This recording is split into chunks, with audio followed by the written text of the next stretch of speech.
Right, so the Liberal strategy for the next election in Canada continues to be, and predictably so, just let's buy, basically let's buy as many votes as we possibly can because our policies are so bad. The policies that we've been implementing are so bad that we can't just point those out and tell people how good things are, kind of like what Trump is doing in the US. Like, where do you see? I mean, the election campaigns have kind of kicked off. I mean, for the Democrats they have, but for Trump's kind of bringing some stuff up too as well, just kind of putting things out there. And he continuously brings up how good the economy is.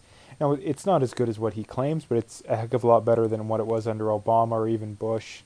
So, I mean, it's the best economy in a generation, and that's something that he should be proud of and people are happy with. But where's Trudeau doing that? Well, he's not doing it because the economy isn't very good.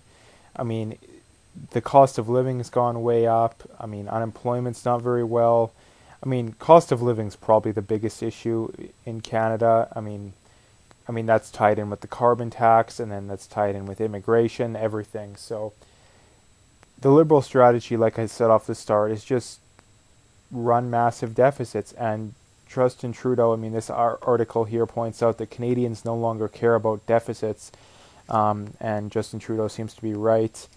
And I'm not sure exactly why. I mean, the Liberals said in 2015 that they would have the budget balanced by this year, and obviously they don't. But the big issue with this is that the left, I mean, we had Greta Thunberg coming, I think she came to Canada and spoke with Trudeau. And, you have all these hysterical climate change people that, they think the world's going to end in 10 years if we don't address climate change. And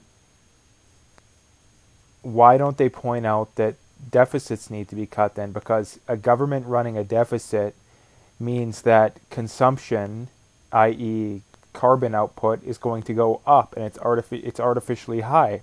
So if you actually cared about the environment, you should be fighting tooth and nail to cut deficits and to force governments to have balanced budgets. But they don't do that because they don't actually care about the environment. The Greta Thunbergs of the world are just, I mean, for lack of a better way of putting it, useful idiots.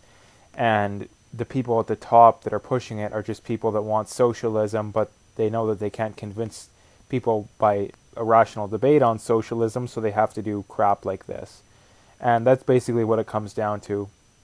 Again, and if they actually cared about climate change, they wouldn't spend any time in the US and Canada, who have cut their emissions over the last generation, while places like India and China have more than doubled their emissions over the last generation. But like I said, they don't lecture the Chinese or India about their carbon footprint because they don't actually care. They're useful idiots, and the people that are controlling them, they just want socialism. That's the Green New Deal.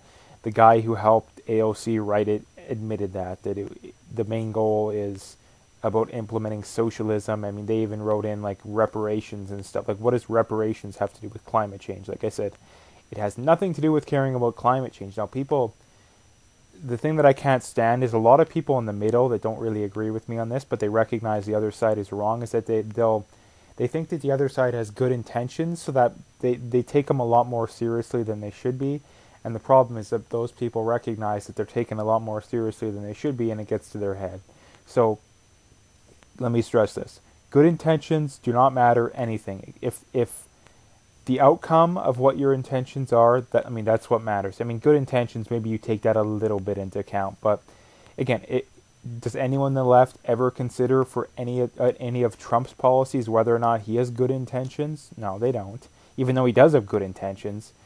But so, I mean, to me that's a stupid argument. And number one, climate change is not an issue. I mean, even if humans are contributing to it, it's a very small amount, and an amount we don't need to worry about at all. So again, Liberal strategy, just buy the election, run massive deficits all the time, ignoring about how much of a contradictory position that is. So that's about all as far as this video goes. If you liked it, make sure to hit that like and subscribe, and stay tuned for more.